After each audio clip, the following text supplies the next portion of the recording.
Meena and her pet parrot Mithu were on their way to her cousin Tara's house one morning, when a bus rushed past them and came to a halt a short distance away.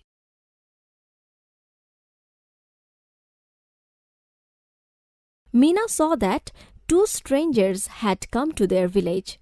They seemed like father and son and were obviously from the city.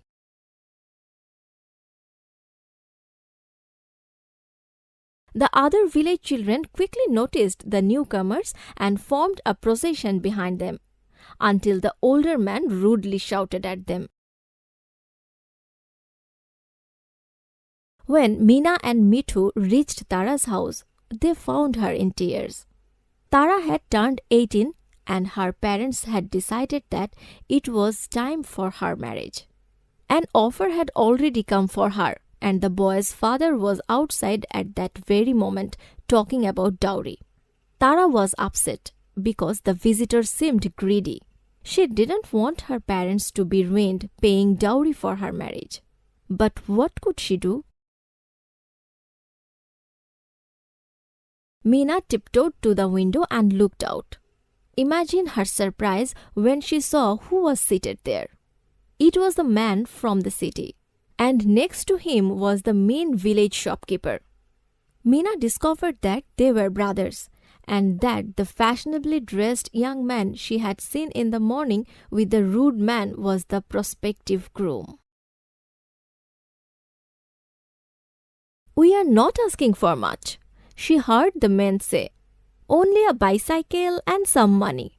If you are not willing, there are plenty of families in this village who will be happy to pay for such a fine match." Meena went home and told her parents and grandmother what she had heard. They were all shocked. Meena's younger brother Raju decided that he would not ask for any dowry when he grew up, and Meena decided that no dowry would be paid for her marriage either. "Say no to dowry," the children said to their proud parents. In the meantime, Mithu had flown to the shopkeeper's house to see what was happening. He overheard the shopkeeper's family making plans to ask Tara's parents for a motorcycle after the marriage, in addition to the bicycle before it. The city visitors were indeed greedy.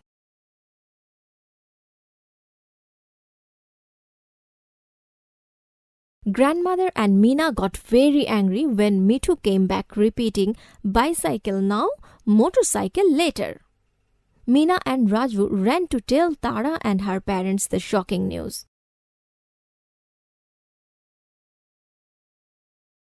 When Tara's parents heard the news, they decided to stop the marriage talks. They also decided that the whole village should be warned against such greedy people who were more interested in their money than in their daughters.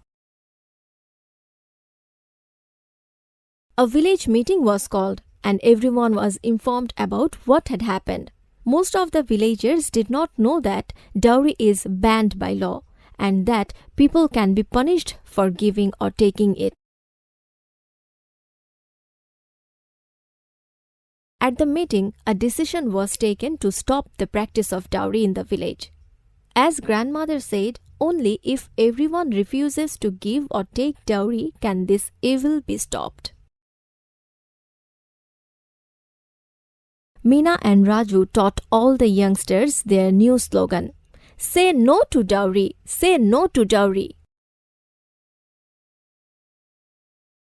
The next day, the shopkeeper, his brother and nephew were back at Tara's house.